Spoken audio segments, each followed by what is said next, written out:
What's good, babies? It's T Styles. We're on day 25. Day 25 is really, to me, exciting because we're at the finishing line. Like literally, we're almost there. 5 days and it's done. So we're going to get started. If you don't know who I am, I'm T Styles. I own and operate the Cartel Publications and the Elite Writers Academy, where I teach people how to build their book businesses through story structure and marketing magic so you can write quickly, more often, and make money. So we're in our How to Write a Book in 30 Days session or series, and this is day 25. We start with a quote. The quote says, "A good novel tells us the truth about its hero, but a bad novel tells us the truth about its author." I love it. This is by G.K. Chesterton. Okay, so what I want you guys to think about today when you're writing is get rid of words that aren't adding to your story. Now, hold up. When we're doing this, it doesn't mean that you're going to go back and mess with what you have already written. Remember, we don't do that. We're never going to be able to get this book done if we go and start fondling with things that we've already written. Leave that stuff alone. But going forward, and definitely thinking about this when you're doing your rewrites, if words don't really need to be in your vocabulary or in your dialogue or in your action or prose or any of that, just avoid it because it allows for a smoother transition when you're writing. Let me give you some examples. So I just thought you wanted to go to dinner with me. Now, if the character talks like that, that's fine. But it can easily also be said with, "I thought you wanted to go to dinner with me." Really is another word. You can really do a nice job by coming to work early. Instead, you can do a nice job by coming to work early.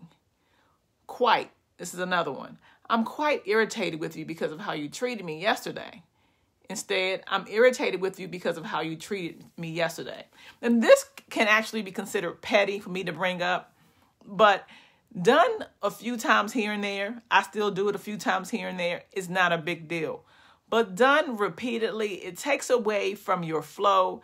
You can't find your vibe or your swag because you're packing words into your dialogue, action, prose, whatever you want to call it, which are weighing down your story. Now, generally, if you have a good editor, the editor needs to take care of this for you. But in the event, you are getting your book together in the beginning and you like to write as clean as possible like I do, these are some of the things that you need to be thinking about. So we have an exercise. The exercise for day 25 says, using the above list, think of ways you may incorrectly use words and then write a sentence with the word. So what it wants is for you to add different words as an exercise, not in your book. Add a bunch of words into your sentence that actually people often say, and then think about how you can make that better.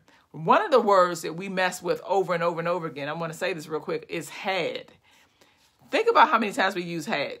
For example, like this: "I had thought about you before I got something to eat. That's why I called to see if you were hungry." Instead, "I thought about you before I got something to eat. That's why I called to see if you're hungry." Like, it's amazing how had just slides its way into all of our storylines when we don't even need it most of the time. Or the dreaded had. Listen to this. "He had a bad day, but to my knowledge, it got better." Instead, "He had a bad day, but to my knowledge, it got better." So think about it going forward, babies, but don't make this something that is like really weighing you down. The object is to keep moving and to be aware of these things when we get through the rewrite process. I'm so proud of you guys. You are almost there. I can't wait till this is all like packaged together so that you can just go day after day and get into the flow. It's going to be amazing. So you know what I'm about to say. Get to writing.